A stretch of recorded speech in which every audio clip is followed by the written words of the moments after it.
Michael Chandler did everything the UFC ever asked of him. He was awesome on the mic.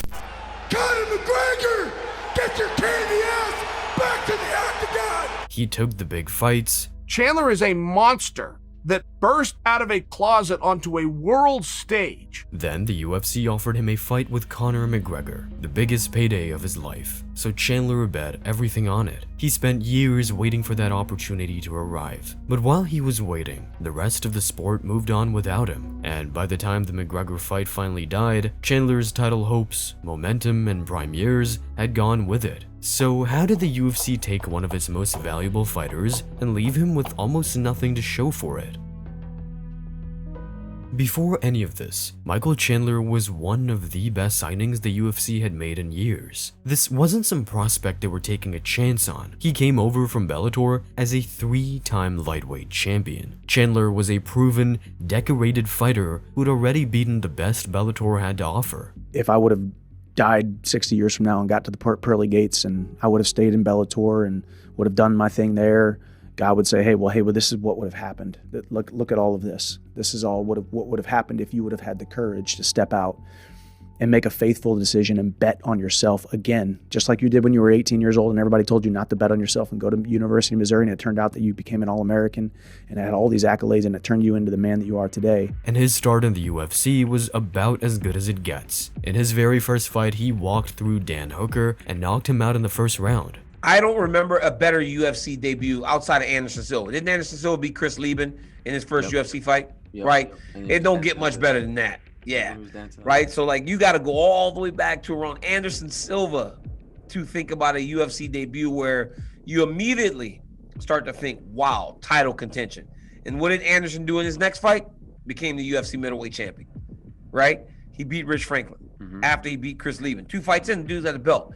And Michael Chandler seems to be on his way to at least challenging for a UFC championship in the very near future. 1 fight in and he was already booked for the lightweight title. He lost that one to Charles Oliveira, but even in defeat, he'd rocked Oliveira and nearly finished him before getting caught. I was this close, a gnat's eyelash, maybe 1 punch away. Maybe if it was a different referee, maybe that referee would have stepped in. I was so close to winning the UFC title. Then came the fight that turned him into a fan favorite. Chandler and Justin Gaethje went to hell and back for 3 rounds in one of the best fights anyone had seen in years. I think you always prepare for a long, drawn-out war. I think you always prepare for a guy that you just can't finish, a guy that just continues to come forward with everything you hit him with. And Justin Gaethje is that. If you're kidding yourself if you don't think Justin Gaethje is not just violent and not just skilled, but man, the dude has cardio and heart in droves. So I'm preparing for 15 hard minutes, the hardest fight of my life. But I think, best case scenario, I land one pretty darn hard on his temple or his chin and put him out. But that's what every fighter wants. You want the knockout, you want the quick, easy paycheck, of course, but you got to be ready for that 15-minute work. He lost the decision, but nobody cared about the result. Even his losses were the kinds of fight that sold the sport. A few months later, he produced one of the most replayed knockouts in UFC history, a front kick straight to Tony Ferguson's face that put him out cold and folded him onto the canvas. I love to call it a front kick, but it was a front punt. Or kickoff. Like whatever it wasn't Anderson Silva, Lyoto Machida. It wasn't none of those. It wasn't mixed martial arts. It was more football than it was mixed martial arts. It was more football than anything. That was the most vicious knockout I've ever seen. No doubt. Then he fought Dustin Poirier in another absolute war, lost by late submission, and still had everyone talking about him afterwards. So in 2 years, Chandler had a highlight reel debut, an instant title shot, a fight of the year, and one of the great knockouts on the books. He was racking up fight of the night and performance bonuses against the very best in the division, and he did all of it while being exactly what the UFC wants from a fighter. My style is all gas, no brakes. It is fast. It is. I know I'm fighting against flesh and blood, but I really am fighting against the spirit of a man too, right? I'm fighting against his mindset. I'm fighting against his spirit, his soul, his heart. It is X's and O's, and your lights can be put out at any given moment, and I can put his lights out at any given moment. But this idea of me beating on you and putting so much pressure on you and making you take a step backwards and second guess yourself as much as I possibly can to then wilt your spirit and watch your spirit break right in front of me. That's always been kind of my style. He was exciting. He'd fight anyone, anytime. He was great on the mic, and he never once caused a problem. In other words, he felt like the kind of fighter the UFC builds careers around. But there was one fight he wanted more than any other. The fight he asked for after that knockout against Ferguson. The fight he couldn't get out of his mind even after the loss to Dustin, Conor McGregor. McGregor hadn't fought in about a year, and he was coming off a broken leg, but it was still the biggest money fight in the entire sport. A night with Conor meant more money than a title shot and more eyes than any contender could ever bring. When I got into the sport when I was 22 years old, I wanted to become the #1 guy in the world and have the biggest fights that you could possibly have. Conor McGregor checks that box of the biggest platform, the brightest lights, the biggest name. The UFC built an entire season of The Ultimate Fighter around the pair of them, coaching rival teams with the promise they'd fight at the end of it. Chandler versus McGregor is just stylistically such a fun fight. The fight sells itself, and then all the added, additional ways to get invested into the fight. It's an absolute no-brainer. Chandler played his part perfectly. Months of filming, weeks of trash talk, endless promotion, all the free hype the UFC could ever ask for. This is by far the biggest fight ever. For a lot of different reasons. Obviously, the platform. It's going to be a huge fight against the biggest name that the sport has ever seen. He was patient, he was professional, and he sold the fight every chance he got. For a guy who'd lost most of his UFC fights, this was the opportunity that made all of it worth it. Beat Conor on a massive pay-per-view, and Chandler walks away with the biggest win and the biggest payday of his life. So after all the teasing, it finally became real. McGregor vs. Chandler, officially booked to headline UFC 303 in the summer of 2024. I don't just get my hand raised, I don't just win. I think I put on a masterful performance, and I finally put some of the last brush strokes on this masterpiece that I've been painting for the last 24 years of hand-to-hand combat. And it had to happen this way. This is the way it was supposed to be. With all the doubts and all the fears and all the setbacks and all the naysayers and all the personal self-doubt that I've had, it had to happen this way. This was it. The fight he chased, signed, and sitting on the calendar. The career-defining, life-changing night Michael Chandler had bet everything on. All he had to do now was wait for it, and that's exactly where it all started to go wrong.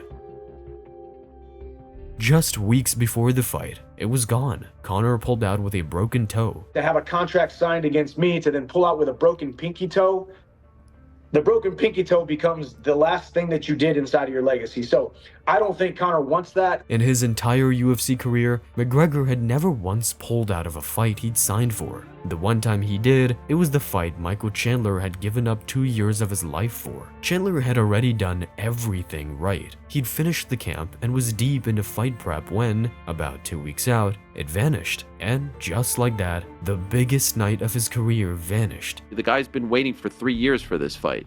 Conor hasn't fought in that time. It's disheartening because Chandler has done everything right and he's the ultimate company man. The guy, like, again, people don't like him because he's a company man. People take shots at him because he's kind of like, Mr. Positive all the time and saying all the right things. And so if I'm a fighter out there, I'm like, golly, if this guy doesn't get it, it just shows ultimately, like, it's a ruthless sport, man. It's a ruthless game. And no one said otherwise about the fight game. It's ruthless, and once you know how the sausage is made, and I come from a position of talking to these people on a daily basis and knowing what life is like post-fighting, it's wild. Most fighters would dust themselves off and move on. Chandler didn't. Even as he kept taking other fights, the Conor super fight stayed his plan A. It was the thing he kept training for, the thing he kept planning around, long after the window to make it had closed. So this is on Michael Chandler. This is the Michael Chandler decision that I made. And yes, there was a lot of outside circumstances, but the onus rests solely on my shoulders. So I can't be mad at Conor for pulling on a fight, can't be mad at the UFC for not booking the fight early enough. And if people would just realize that happiness and joy and peace and contentment is on the other side of the feelings of power that you have over yourself whenever you take extreme accountability for yourself and your actions. Because one thing is for certain, we will get what we deserve. And honestly, you can understand why. Beating Conor McGregor on a giant pay-per-view was worth millions of dollars and a legacy moment that would follow him forever. For a guy who'd built his whole UFC run on big fights, this was the biggest one there was. So he waited. But the belt was a lot shakier than it looked. Conor hadn't fought since 2021. He was getting older, dealing with injuries, and his own comeback wasn't anywhere close to guaranteed. I don't know if it's on the Conor McGregor side, where it's like, again, Dana White has now lost confidence in Conor McGregor coming back, or if he's just not interested in that Conor McGregor versus Michael Chandler matchup, which seemed to be the matchup that everybody wanted to see, including the UFC, including Conor, including Michael, and they had previously announced before it was canceled, or if they actually already have a plan in place for Conor McGregor and it does not involve Michael Chandler. Chandler was lining his entire career up behind a fight that might never actually happen. And this decision, the choice to keep building everything around Conor McGregor, was the thing that wrecked his career. He just had no idea yet. From his loss to Poirier to his comeback fight, Michael Chandler sat out for roughly 2 years. For most fighters, 2 years on the shelf is bad enough. For a lightweight pushing 40, it's brutal. Speed and reflexes are the first thing to go, and those were the exact tools that made Chandler so dangerous in the first place. He's right at 40 years of age now. And that's old in what is still considered, one of the most, difficult weight classes there is a lightweight, and to sit there and at 40, what are you going to do? I would love to see, and I know he's, look, he hasn't won since, 22. Okay. That's a long time. Yeah, it is. So to sit there and say, well, I just want to get a win. No. I mean, Tony Ferguson was his last win when you had that kick. Mm-hmm. And you look and you go, hey, man, you had a great career. You're 23 and 11 now. Hey, you did everything you could do. You freaking won titles. You put on great performances. You fought for the championship in the UFC. You entertained people, and you're a great company man for them. Just there's nothing left for you. And while he sat and waited on Conor, the division didn't wait with him. New contenders kept rising, kept winning, kept climbing past him in the rankings. The sport moved forward, and Chandler stayed frozen, training for a fight that wasn't getting booked. When he finally did come back, the damage showed up fast. At UFC 309, he returned against Charles Oliveira, the same man who'd won the title against him years before. Someday I want to be the number one guy in the world. And Charles Oliveira shattered that dream. And now it's just so serendipitous that now I get this opportunity against him again to right that wrong. Unfortunately for Chandler, it didn't go that way. Oliveira controlled him for most of the fight, took him down at will, and won a clear decision. Chandler did rally late, throwing bombs and slamming Oliveira around in the fifth, and the crowd ate it up. But a wild final round couldn't cover up what everyone had just watched for 20 minutes. Then came Paddy Pimblett. Pimblett was 9 years younger, riding a long winning streak and desperate to prove he belonged with the elite. He got that proof at Chandler's expense. He bloodied Chandler up, dropped elbows on him from the mount, and finished him in the third round. It massively improved Paddy's stock. He looked so good. He's really good. Which man. Chandler. I love Chandler. Love Chandler. That was a tough one to watch. I love Chandler as well, that's a but fight game. I love Paddy as well. Paddy is very impressive. But for Chandler, it was an ugly night and a worse sign. The most exciting man in the division was now a former contender on a losing skid. The waiting had cost him the back half of his prime, his ranking, and his momentum all at the same time. And through all of it, Chandler still believed the Conor fight was coming.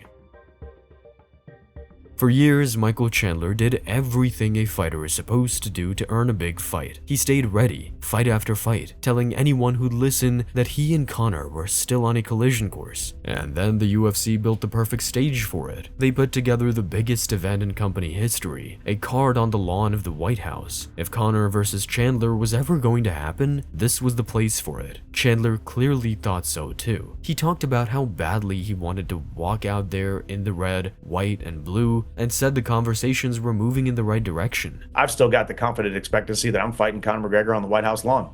So until I am proven otherwise, we'll just continue in this course of action. Then someone asked Dana White about it, straight up. No, I mean, that was a couple years ago. Yeah, so that's not nothing you'd entertain for the White House? No. That was the whole answer. No real explanation, no apology, no mention of the years Chandler had burned waiting for it. The fight he'd built his entire career around, the UFC now treated like an old idea that had expired. And it somehow got more one-sided than that. Even after Dana said no, Chandler admitted he didn't have a backup plan. Is there a plan B? Are you allowing yourself to think of a plan B at the moment? If not him, is there someone else? I don't have a plan B. I don't have a plan B until plan A is 100% exhausted. That's kind of where we're at right now. You know, obviously I'm formulating my blocks and my training and my diet and all that stuff leading up to June right now. That's the plan, fighting at the White House, fighting Conor at the White House. But until that train gets completely derailed, and the only way it's going to get derailed is him getting announced against somebody else at the White House, or me getting announced against somebody at the White House. So we'll see. He was still training for Conor, still dieting for Conor, still building his whole life around a fight the company had just said out loud wasn't happening. For years, Chandler had given the UFC loyalty, patience, and everything they asked for. But when it actually counted, that loyalty only ran one way. The company moved on without a second thought, and it left Chandler chasing a fight that was already dead.